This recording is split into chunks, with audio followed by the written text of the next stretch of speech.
This is one of the biggest lessons that epilepsy has taught me.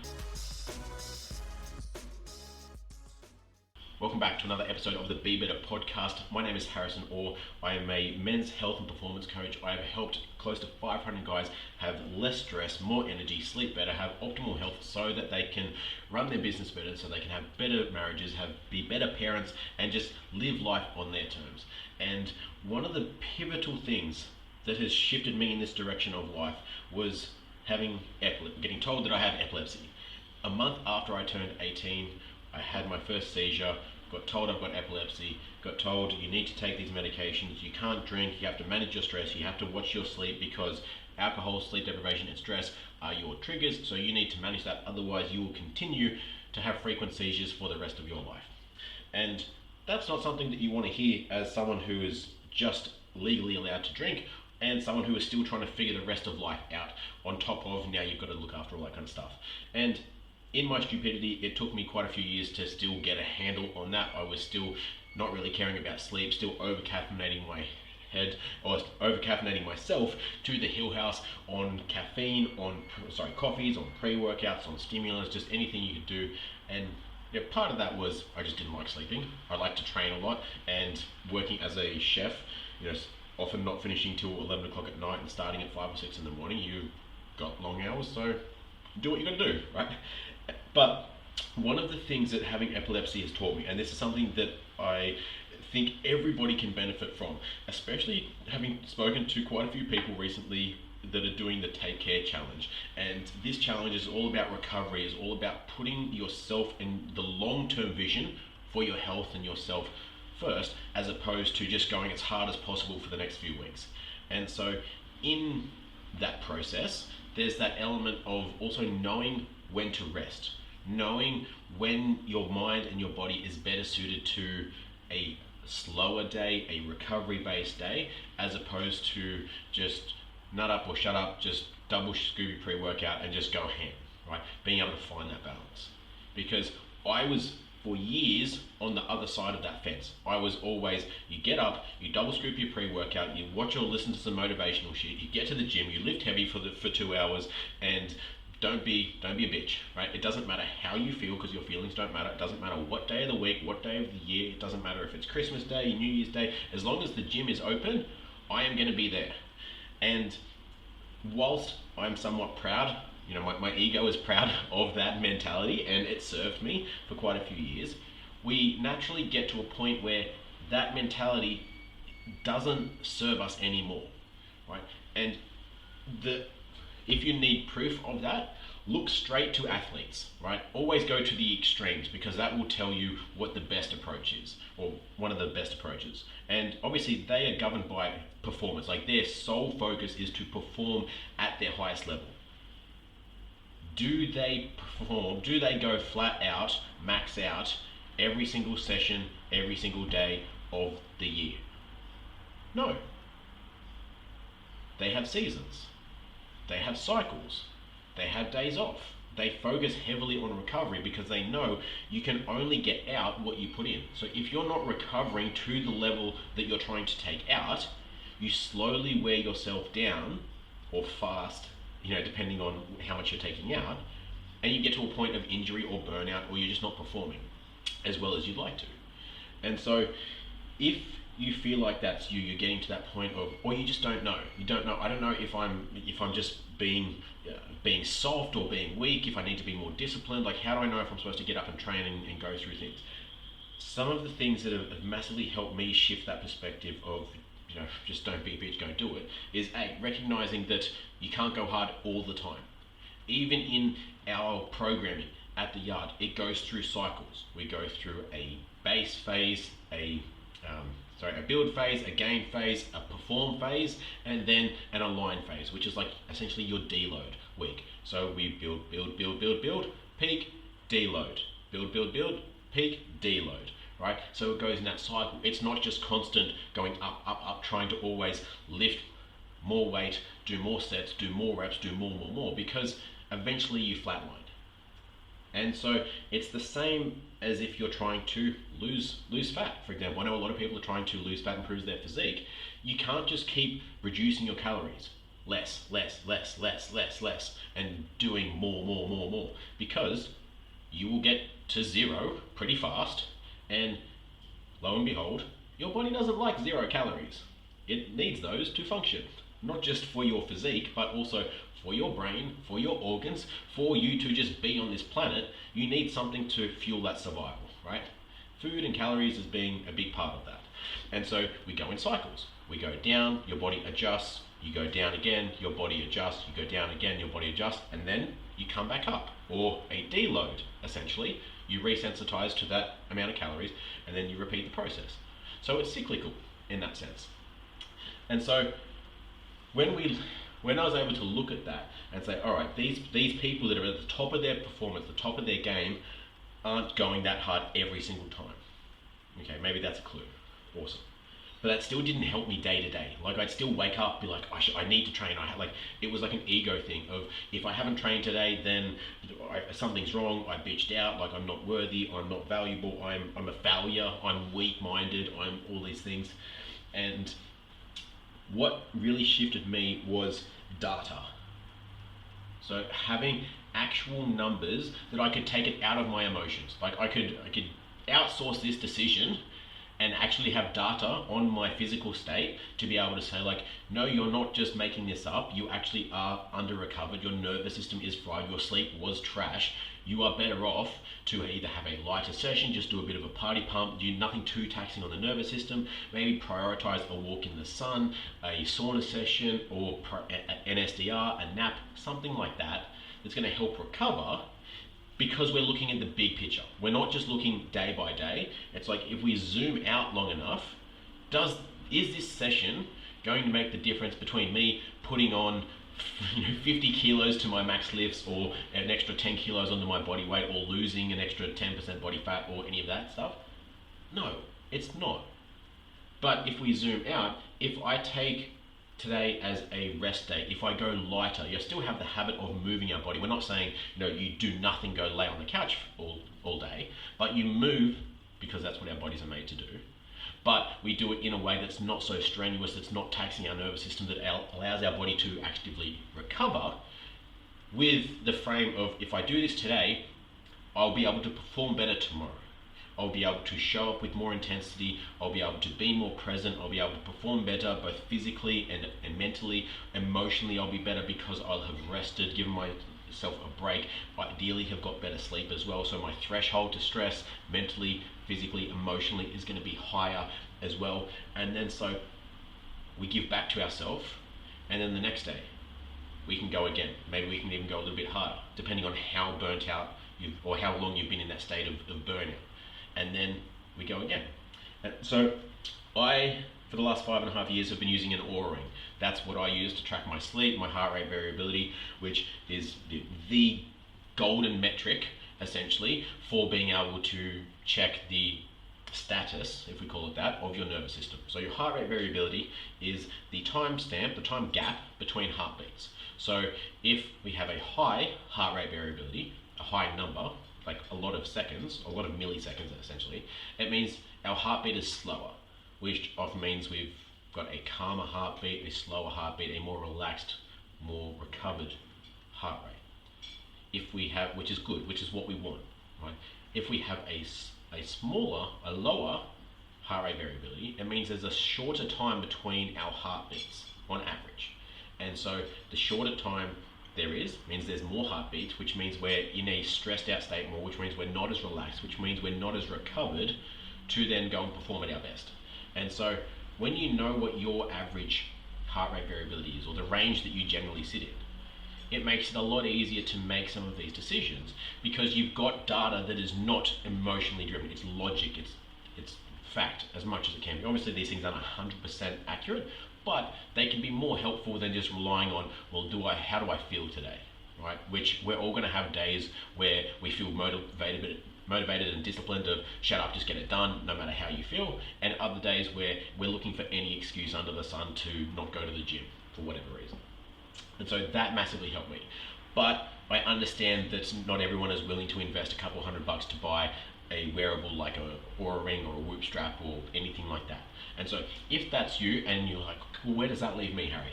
I'm going to give you a couple ways that you can test this so that you can then make that decision that is not emotionally driven. That's essentially data as well. And so number one is what's called a carbon dioxide tolerance test. So when you wake up in the morning, first thing, don't check your phone. Your phone should be on airplane mode anyway, but don't check notifications, don't do anything. Literally grab your phone though, or if you've got a watch, that's fine. All you need is the timer aspect. So get your timing device, whether that's your watch or your phone. Take 5 normal breaths in, just normal, not focusing on any inhale or exhale, just 5 regular breaths to just center yourself. And then on that 5th breath, what you want to do is start the timer and then exhale for as long as you can. So you're trying to control that exhale for as long as you can. As soon as you stop exhaling, as soon as air stops leaving your lips, you hit stop. Right? So we're just timing the exhale. We're not timing the breath hold, we're not timing anything else. It's just how long, you can exhale for. Because that's going to give us an indicator of how well you're able to expand your diaphragm to bring air in, because a stressed out diaphragm is going to be really tight, so you're not going to be able to bring in as much air. And then also a stressed out diaphragm, because it's so tight, it's not going to be able to slowly contract as much as a well-rested or a calmer diaphragm is. So that's going to impact that score. And so you'll get a number. If you score less than 30 seconds, you are probably pretty stressed. That's a less ideal score for your nervous system, for your state at this point in time. It might mean that you are stressed, that you are under recovered, that you had a poor night's sleep, that your body is just, your nervous system is not primed for PBs today, right? It's not to say that you can't have an amazing day, but I wouldn't go trying to hit any crazy PBs on that kind of a day, right? 30 to 60 seconds is like your average. Obviously there's a fair amount of variance within that. If you're like 31 or 32 seconds, then you're pretty close to that. I still wouldn't go pushing it, but then make some adjustments. You still show up for your session, of course, but keep that in mind and just lift more based on feeling. Don't worry so much about comparing your effort today to last week, because today, if that's all you've got, and last week was you scored say 60, your 100% today is going to be very different to your 100% effort of last week. And so that's what can be really helpful, is focusing on your 100% effort for today, for what you're capable of today, right? Not of all time. I think that's a big shift for a lot of people. And side note, for women especially, this is where time of the month comes in handy as well, or is worth considering, I should say, because at different weeks of the month, you are going to be more snacky and emotional some weeks, stronger and more resilient other weeks, and more socially adept and creative other weeks. And so because of those hormone changes, there's fluctuations in your weight, in your strength, in your performance, in your moods, in all these things. So instead of comparing yourself week to week or day by day, compare yourself to the same week in your cycle. So week 1 to week 1, week 2 to week 2, in everything, in your physique, in your performance, in everything, because that can make it a lot easier to then make changes, but then also be kind to yourself, be fair to yourself, right? Trying to compare a peak week in your month to the lower week when it comes to maybe performance it's not helpful for you mentally. We then make decisions based off inaccurate data because the conditions are completely different, inside of you, and so it's just not helpful. And so sidestepping back of that little tangent back into the carbon dioxide tolerance test. So less than 30 seconds is not ideal. 30 to 60 seconds is your average, right? Obviously there's variance in that. The higher you go, the more you're primed for an amazing day. And then 60 seconds above is the gold standard. That's ideally where you want to be. And so this can give you a marker for how you then approach the day. If you've got some testing or some heavy lifts, then adjust that based on that score, based on how you're feeling as well. And so this can give you a way to then determine your output for the day without feeling like you're a failure, without feeling like you're inconsistent or whatever other self-limiting belief or self-hating belief that you kind of tell yourself. It's not true now that you have this to back that up. Right? So that's one method. The second method is a grip strength test. Nice and simple. So I don't know about you, but I've definitely experienced times before in the gym where I've got to the gym, because I like to train first thing in the morning, got to the gym. Some days I will just raw dog all my deadlifts all the way up to 200 plus. Like I won't even use straps, don't even need straps, because like my grip feels like strong as invincible. Other days I get to like 120 kilos and then my fingers are curling out. I'm barely able to hold onto the bar for any more than 3 or 4 reps. And I'm like, what the hell? It's my grip that's failing first. And so your grip strength, as a part of being a good sign of optimal strength, also longevity and all those kind of things, is also a very accurate sign of your nervous system health. Because what is required for you to grip something very strong, like a barbell or like doing like a bar for your chin-ups and things like that, is grip strength, right? You need to be able to send that signal from your brain down through your nervous system, that electrical current all the way through to your fingertips and your hands to grip that bar very tightly, enough to hold, at least for your chin-ups, for your body weight, right? You need to be able to do that. If we are stressed, if we are tired, if we are under-recovered, if our nervous system is impaired in some way, shape or form, that signal is going to be weak. It's going to be like trying to send an image when you've got like 4G, right? You've technically got reception, but it's just not loading. It's not going very fast. You're sitting there like, come on, man, fucking load. It's just not happening, right? Because there's that lag, there's all these things that I guess are impairing that ability to send that electrical current down to your motor neurons. On the flip side, if you are well recovered, you've had a good night's sleep, you're not so stressed, your nervous system is in prime condition, you are going to be able to send a much stronger electrical current from your brain down through those same pathways all the way to your fingertips to be able to hang onto that bar and grip it a hell of a lot tighter. And so timing on this is going to vary person to person, but you've got a pretty good sense when you jump onto a bar just to do a dead hang, for example. If you don't know what a dead hang is, it's simply when you just hold onto a bar, a chin-up bar, and just hang, right? You just hang there. You allow your spine to elongate, to stretch out, amazing for your posture. Also, you get to train your grip strength and all these other things. Actually really good, especially if you're someone that sits down a lot of the time.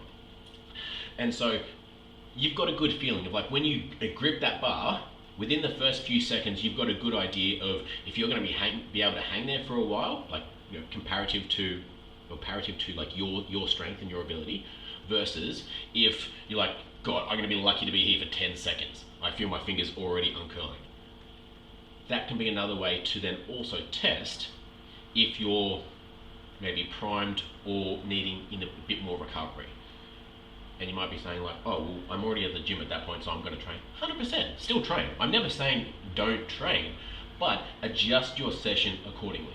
If you're doing a group class, like you come to the yard, then let your coach or the trainer know that you're not feeling the best, you didn't have a good night's sleep, whatever else, and they can make sure that they adjust their interaction with you accordingly. Like they're not going to then flog you the entire session if you've just said, hey man, like I just had a shit night's sleep, I've just done this and like I'm just not the best, like I'm just being here is just ticking the box for me today. Cool? And they're like, alright, sweet. Man, fucking high five, thanks for showing up. Awesome to see you keeping that consistency, that word to yourself. Absolutely love it, man. So thanks for being here. Right? Versus on the other day where you're feeling amazing, you can also let them know, like, dude, I'm feeling primed. I want you to like push me today. Help me get the most out of this session. Then they're going to ride you like a horse for that full 50 minutes, right? So I won't go into recovery protocols if you are under the weather or less recovered in this episode, but I hope that is helpful. If you're someone that struggles with that all or nothing mentality or knowing when to rest and being able to rest, not quit, knowing that difference, then I hope these two tools massively help you like they have helped me. They've been able to help me stay consistent with my training for over 10 years now, and it's been a game changer. I'm fitter. I'd stayed at around 10% body fat pretty much year round.